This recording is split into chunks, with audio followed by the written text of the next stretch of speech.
Hi guys, it's me, Gisela, and welcome back to my channel. So for today's video guys, ayan, usapan natin yung paano may talbog na chike. Alo. So ayun na guys, ayan, sa mind natin, syempre, tumatalbog dahil walang laman yung bank account. So, diba?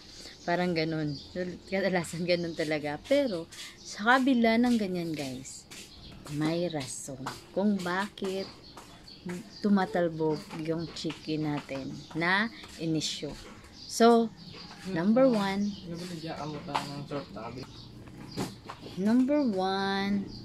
yung date, yung halimbawa yung span ng chicken natin. So, minsan, ayun, nag-iisip tayo na matagal pa yun, parang ganun.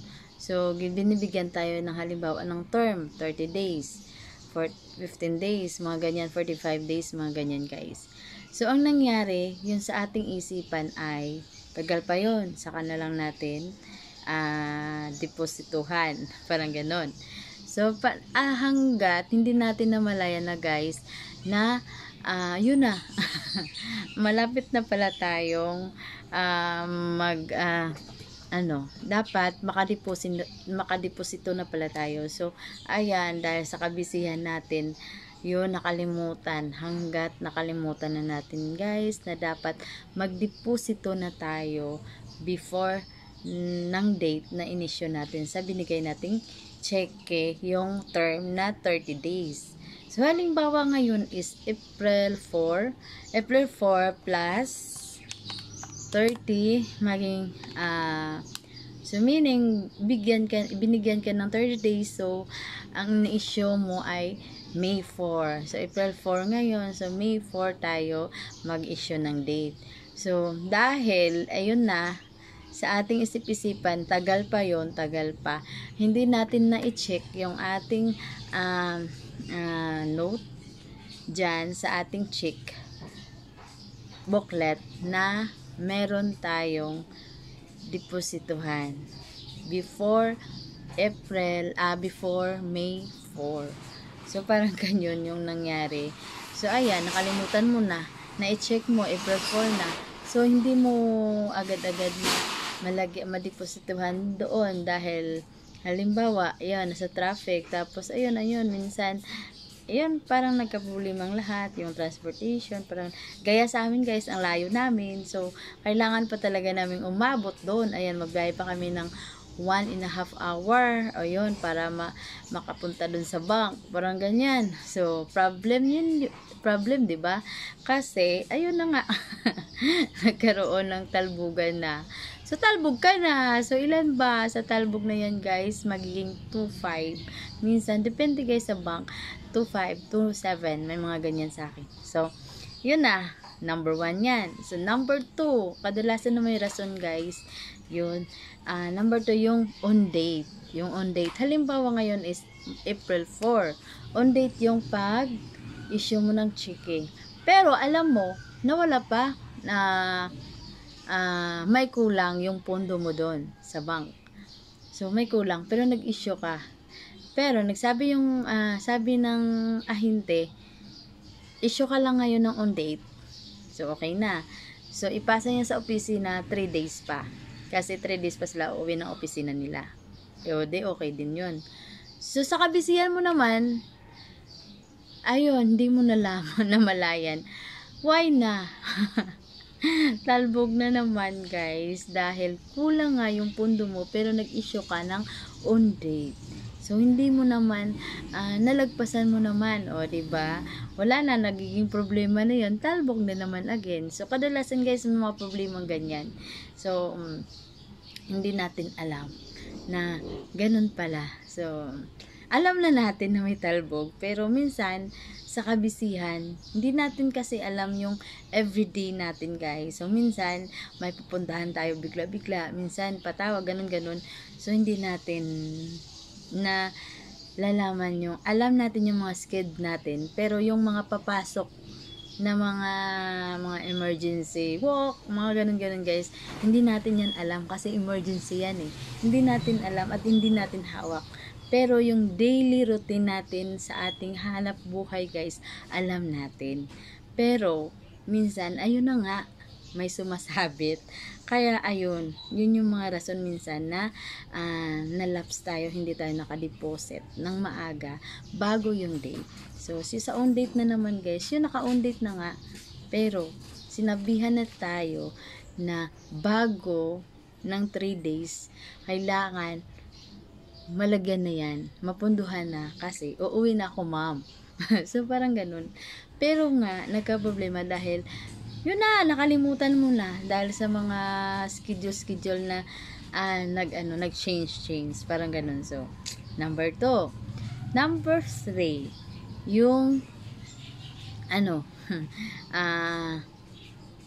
walang extra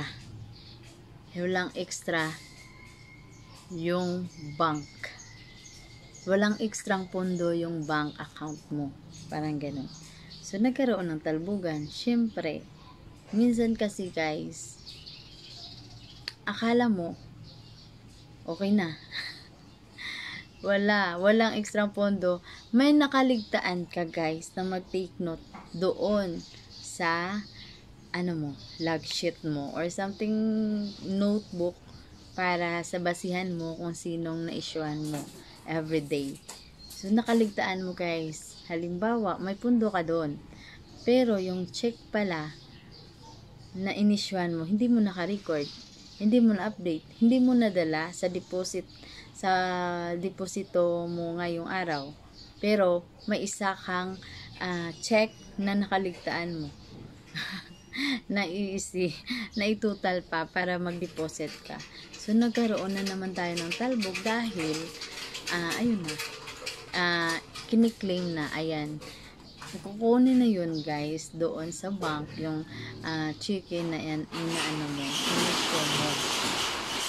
walang extra. Dahil wala ka daw extra, meron ka lang meron ka lang allowance doon para sa kanilang requirements, pero walang extra. So, nagiging talbog din yan guys. Dahil, meron ka nagkaligtaan. Tapos, hindi mo pala, hindi ka nakadeposit. So, talbog na naman. Maraming talbog guys. Isang sakong bigas yan, diba? Kakaloka lang talaga. Kaya guys, yung mga, tayo dyan, yung mga nag-i-issue ng mga ganyan guys, be responsible po. Ayan, be responsible po tayo. Pero, ayun na, hindi lang, nagkakamali talaga tayo guys. Pero, hindi naman tayo aabot sana sa mga ganyang case na magkaroon tayo ng staff o diba? So, minsan guys, ganyan talaga, nagkakaroon talaga tayo ng problem, diba? So, hindi natin intensyon na magkaroon ng talbugan. So, sino naman ang magkagusto na magtalbog, diba guys? Ayan, sayang din yung isang sakong bigas, diba? So, minsan lang, mini-make sure naman natin minsan. Kaso lang, yun na nga. Diba? Ganyan sa buhay. Kaya, ganun lang talaga. Magiging, okay lang guys. Okay lang din magtalbugan na tayo. Huwag mag-stress guys. Pero, kailangan din natin na be responsible. Dahil, kung nagtalbog ka na, okay lang. Redeposit mo lang. Pa-deposit. Lagyan mo lang ng pondo agad. So, walang kaso. Walang kaso, guys. Lagyan mo lang ng pondo. So, okay na yan. Bago pa mag 3 days. Diba? Lagyan mo na. Agad-agad. Parang walang kaso. Para tahimik. Para okay. O, diba? So, parang ganyan lang, guys. Yung marami na nagko-call sa'yo, mga ganyan-ganyan. So, walang problema tayo. Kung mga ganyang rason lang, guys. Yung ating ginawa. Pero, pag ginusto natin talagang tumalbog, tapos wala tayong maipundo doon, so, ibang kaso na yun. So, may case na tayo doon. So, yung mga kadalasan lang talaga na mga very responsible, mga people, may mga problema sila dahil nagkatalbog-talbog na. Yun, may problema lang. Yun yung mga rason. Medyo na, para sa akin yung sa experience ko, yung 3 na rason na nagkaroon ako ng talbugan. Pero, na yung balak na magpatalbog-talbog, yun, wala na yan sa balak ko, guys. Hindi yan balak ko at hindi yan gawain, di ba? So, hindi yan gawain sa totoong nagbi-business. O, di ba? Nagkaroon na talaga ng talbogan. Minsan, hindi din natin maiwasan yung short tayo. So, short nga tayo. Talbog lang. So, minabuti ng tumalbog muna. Pero, kadalasan yun. So, ayan na guys. Ayan, ganyan na talaga sa buhay. Ayan, magiging lesson learn lang natin yan. Dahil, ayan, kailangan lang nating matuto. Para sa matuto tayo guys, no. Kaya, ayan, lesson learn lang yung mga talbog-talbog na yan. Ayan, wag lang nating, be good man tayo guys, no. Be good lang tayo, di ba? So, kailangan lang natin maging responsible for what our obligation is. Diba? So, inutang mo, binigyan ka ng term. So, kailangan mo talaga magbayad. So, diba? So, ayun lang. Aware lang tayo sa mga ganyang bagay, guys, para maiwas tayo sa mga cases. O, diba? So, parang, ayun lang, sa negosyo, guys, parang ganyan. Makakatulong talaga yung pagiging mag-issue tayo ng ganyan, guys. Kagaya sa akin, dahil nag-uumpisa pa ako. So, wala tayong pera, wala tayong pang natin pag-umpisa sa mga ganyang halimbawa, wala ka tayong nakaumpisa ka na ng negosyo pero maraming diba? Maraming variety of something product o diba? So halimbawa sa mga biscuits, wala kang pang capital doon. So may pumunta sa iyo dito. Tapos ayun, binigyan ka ng term 30 days, 15 days. So ayun na guys, makatulong sa iyo yung pagbigay ng term. Yung mag-issue ka ng cheque about 30 to 45 days, mga ganyan. Makakatulong talaga sa iyo yan. Kaya ayun. So excuse me, meron tayong customer care. Anong mangwan? Yes, ara mangwan. 25. 25. Oh, okay na. Thank you so much. Bye-bye na, okay lang. Salamat. Yan guys.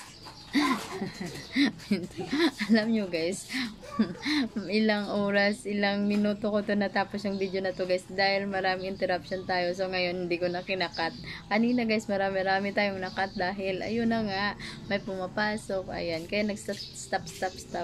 So ayan guys, kaya go lang ng go.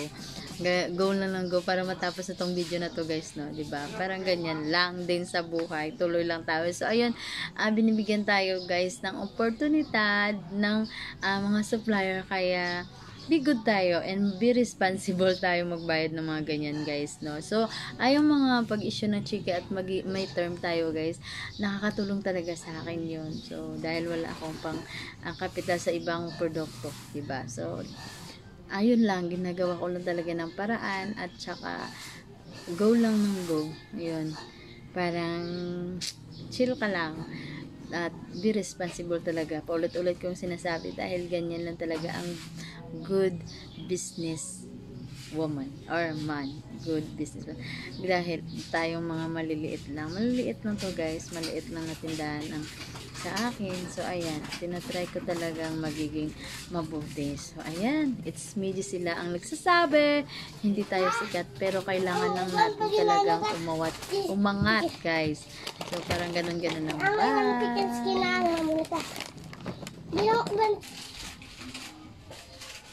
So, bye bye.